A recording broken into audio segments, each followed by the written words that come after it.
Hola gente linda, yo soy Shio y hoy es 3 de febrero de 2021 y yo sigo con problemas con las fechas porque el día lunes creí que era 2 y hoy me di cuenta que no. Pero bueno, pues así son estos tiempos donde el tiempo es extraño. El video de hoy es sobre varias cosas que tienen que ver con vicios en la argumentación y cosas que nos pasan de una u otra manera a todas y todos. Y lo hago por dos razones. Una, porque este es año electoral y nos vamos a estar dando con el guacamole, las tortillas y los tamales en las discusiones en este país. O sea, sí va a ser como cada año electoral una, una serie de choques y de hecho probablemente más intensos que en otros momentos. Y sí creo que nos ayuda a tener claridad sobre algunos malos hábitos en la discusión. Y más allá de eso, porque desafortunadamente más allá de los contextos electorales, sí tenemos luego vicios en cosas que nos importan y queremos discutir y que hacen imposible tener una discusión. Empiezo con uno muy, muy obvio y de ahí voy a ir jalando, digamos, la cuerdita. Algo que nos ha pasado mucho en este país es la construcción del otro como un ciudadano zombie. Eso nos pasa un montón. Esa tesis del ciudadano zombie implica pensar que, por supuesto, no yo, sino el otro, es un zombie a quien le lavaron la cabeza y que por supuesto todo lo que dice y hace es el resultado de un condicionamiento social. Eso nos pasa mucho, digo, no solo en México, nos pasa mucho en política, que creemos que grupos con los que no estamos de acuerdo básicamente son zombies a los que les han quitado toda agencia y toda capacidad de reflexión. Y ese vicio que lo tenemos muy identificado descansa en un vicio mucho más profundo y complejo que tiene que ver con una falta de simetría en cómo nos posicionamos. Porque normalmente asumimos que los demás están condicionados por su contexto social, pero no nosotros. Asumimos que nosotros sí poseemos conocimiento, que nosotros sí tenemos creencias que son verdaderas y que están bien justificadas. No así los otros. Los otros solamente tienen creencias que son resultado de una serie de procesos que los han condicionado a eso. Y nos pasa un montón. Por ejemplo, en el contexto del COVID nos pasa un montón que de repente llega alguien y te dice, es que a ti las transnacionales farmacéuticas te han lavado la cabeza y por eso no quieres creer que el cloro funciona. Ahí lo que estamos viendo, por supuesto, es que el otro asume que tiene un conocimiento legítimo y genuino y que nosotros no, que nosotros simplemente estamos condicionadas y condicionados por nuestro contexto social. Desafortunadamente, la situación simétrica también, digamos, se da en que llega alguien y dice, bueno, pues lo que pasa es que tiene un pensamiento antivacunas porque le falta educación, porque está expuesto a las fake news y está siendo muy manipulable porque no tiene las herramientas conceptuales para tal cosa, ¿no?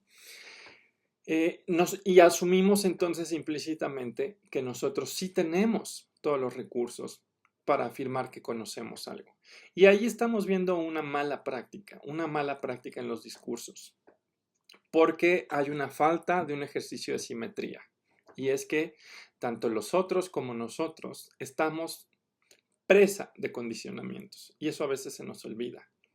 Con esto no estoy diciendo que ya es imposible tener un ejercicio de diálogo y de argumentación. De hecho, creo que sí lo podemos hacer, pero tenemos que vigilar si estamos actuando de tal manera que todo lo que provenga de otra persona asumimos que es el resultado de un condicionamiento social, mientras que lo que sostenemos nosotros es el producto de un conocimiento genuino.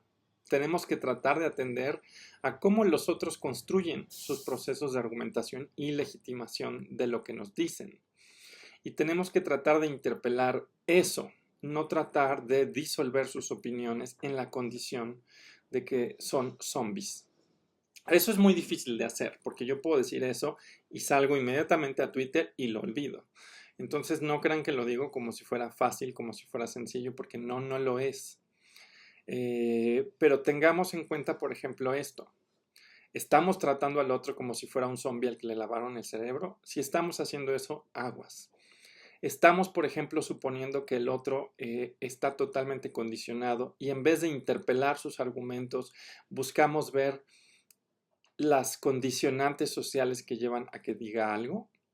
Eso nos pasa mucho porque de repente en vez de atender al argumento de alguien, que puede por supuesto ser imperfecto, pero hay un esfuerzo de argumentación, lo que decimos es, no, pues yo te reduzco a ti a una posición donde eres una persona burguesa, donde eres una persona con tal o cual nivel de educación, eres una persona, no lo sé, aquí puede pasar de todo, ¿no? O sea, desde gente que argumenta, es que vienes desde el resentimiento social, o sea, hay muchas maneras de hacer este movimiento, donde de alguna manera instauramos también un círculo de protección a nuestras propias creencias y la voz del otro no nos interpela, no es una voz interpelante, se vuelve una voz que de una u otra manera lo único que hace es volverse un objeto de análisis para mostrar que lo está condicionando. Si hacemos eso, tenemos un vicio de argumentación. Y creo que es una cosa a la que hay que ponerle un montón de atención, porque nosotras y nosotros también. Es decir, nadie habla con la verdad en la mano. Eso no quiere decir que no sepamos algo. Ahí es importantísimo también tratar de mostrar que si alguien nos muestra que nosotros estamos hablando desde cierta condición, uno, examinemos esa posibilidad y si creemos que no es así, tratemos de argumentar porque no es así. Eso no pasa en este país y una de las razones por las que estamos tan polarizados es por eso, ¿no? Ese es como el primer gran vicio, que de alguna manera es un vicio que le subyace a esta tesis del ciudadano zombie, pero que tiene muchos ejes. Creer que el otro es un zombie, que no tiene opinión, crear este círculo de protección a mis propias ideas, donde la voz del otro no me interpela y donde lo leo como si estuviera total y radicalmente condicionado. Eso tristemente nos pasa también en debates en el feminismo, en cuestiones LGBT, nos pasa en activismos, nos pasa en política, nos pasa en todos lados. Entonces no solamente nos pasa en el contexto electoral, ¿no? Pero ese es un vicio que yo creo que este año hay que tener que así tenerlo aquí muy presente en la cabeza y decir aguas con hacer eso. Otra cosa que quiero mencionar, simplemente van a ser 3 porque tampoco quiero que este video sea tan largo, es una cuestión que tiene que ver con ciertas formas de aseverar cosas y con la retórica de cuándo estamos realmente agrediendo o no a alguien.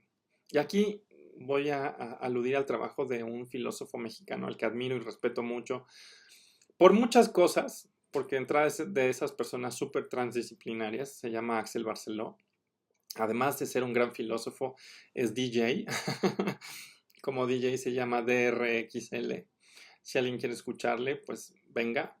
Pero bueno, más allá de que es un gran DJ, también es un gran filósofo. Y él trabaja, por ejemplo, la filosofía del insulto. Y la pregunta de qué demonios es un insulto, ¿no? Y aquí no voy a comentar su trabajo, pero de alguna manera me inspiro en lo que él ha dicho, porque una de las cosas que él señala es que hay palabras que son en sí mismas un insulto y hay palabras que funcionan como un insulto. Y esa distinción es importante porque muchas veces hay gente que nos dice algo que es injurioso, pero nos dice, esto no es un insulto. Y hay personas que sí, que abiertamente nos dicen algo que es un insulto, pero como nos lo dicen de manera cortés, creen que entonces no es un insulto.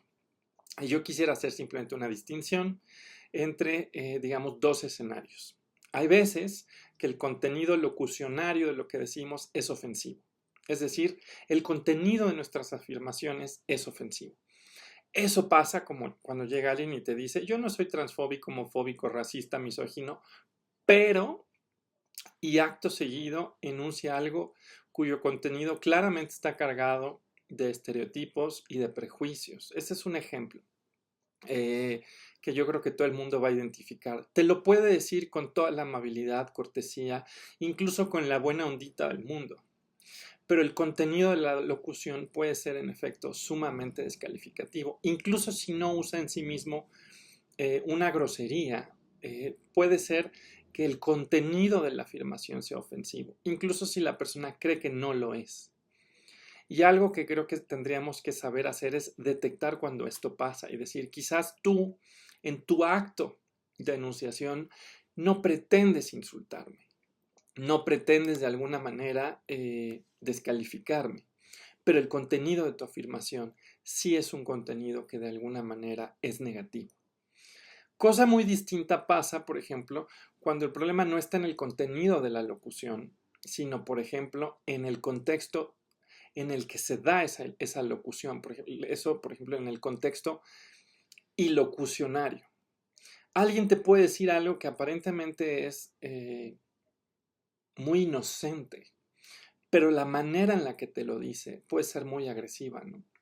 Y ahí, por ejemplo, Axel tiene este ejemplo maravilloso de cómo una palabra que podría ser muy inocente, como chaparrita, que es el ejemplo que él ha usado mucho, podría parecer algo inocente y sin embargo se puede usar de una manera sumamente violenta por el contexto.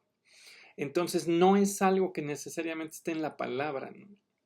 Ya que alguien me puede decir, bueno, pues la palabra no funciona del todo bien, porque la palabra quizás sí tiene connotaciones negativas, pero bueno, asumiendo que no lo tiene, eh, quizás decir que alguien es de baja estatura en sí no tendría que ser un insulto, pero puede funcionar como tal en el contexto en el que se usa, ¿no? Entonces, vicios que tenemos. Una de las cosas que hacemos mucho en las argumentaciones es que alguien te señala, por ejemplo, una agresión del primer tipo y tú dices que no es verdad, porque estás diciendo yo no cometí una agresión del segundo tipo.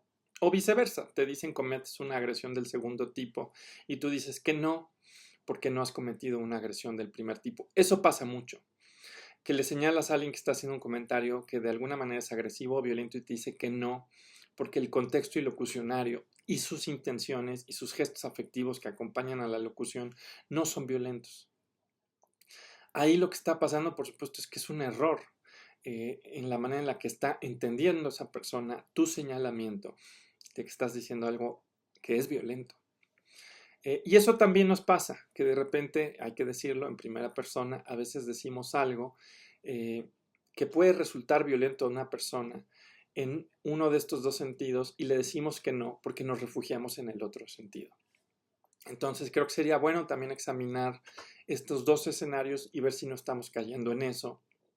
Y si alguien más está cayendo en eso, quizás decirle, aguas, estás cayendo en estas prácticas y son prácticas que desafortunadamente lesionan al otro. Y hacer esta distinción puede, creo yo, ayudar bastante, ¿no? Y un tercer vicio que también creo que nos pasa mucho en la argumentación es que nos refugiamos en enunciados contrafácticos, como le dicen, enunciados, digamos, de algo que es posible, pero que evaluar si eso es verdad o no se vuelve muy difícil. Y eso en un diálogo es muy complicado, eh, porque se vuelve muy difícil mostrar que no es así. Eh, por ejemplo, alguien puede decir, si hubiera habido un escenario distinto al que estamos viviendo, habrían pasado cosas peores, ¿no? Y eso nos pasa mucho.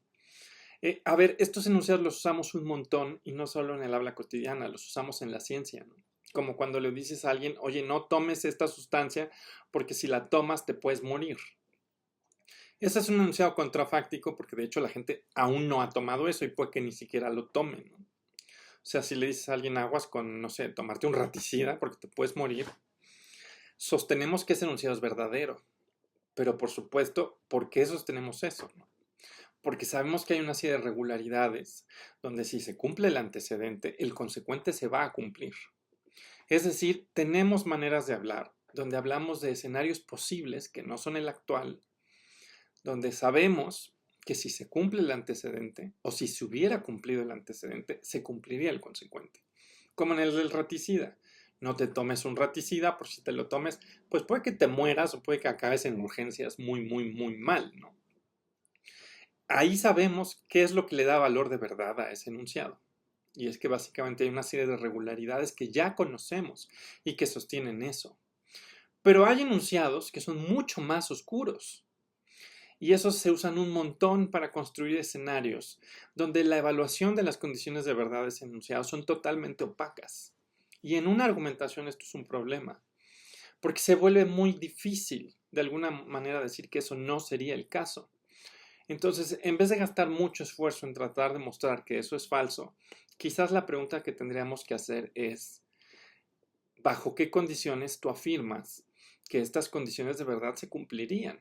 Es decir, voltear la pregunta, no tratar de asumir que la carga de la prueba es nuestra, sino decirle a la otra persona, dada la carga de la prueba, de dónde asumes las condiciones de verdad de este enunciado. Y pongo un ejemplo. Cuando alguien, por ejemplo, agarra y dice, si se aprueba la ley trans en España, los derechos de las mujeres se verán de alguna manera amenazadas, está haciendo un enunciado contrafáctico. Y ese enunciado contrafáctico pretende ser verdadero. Y ahí es donde tendríamos que decir a esas personas en dónde haces descansar, por supuesto, esa pretensión de verdad. Y a diferencia de mi ejemplo con el raticida, que invoca una regularidad conocida y bien establecida, aquí nos vamos a encontrar que eso no pasa, que no hay una regularidad conocida y bien establecida, que eso de hecho descansa sobre un pánico moral. Y este movimiento es, en términos de una discusión, es muy fecundo porque le puedes decir a la otra persona que de hecho ese enunciado que está describiendo está sostenido no sobre una regularidad bien conocida, porque no hay tal regularidad conocida.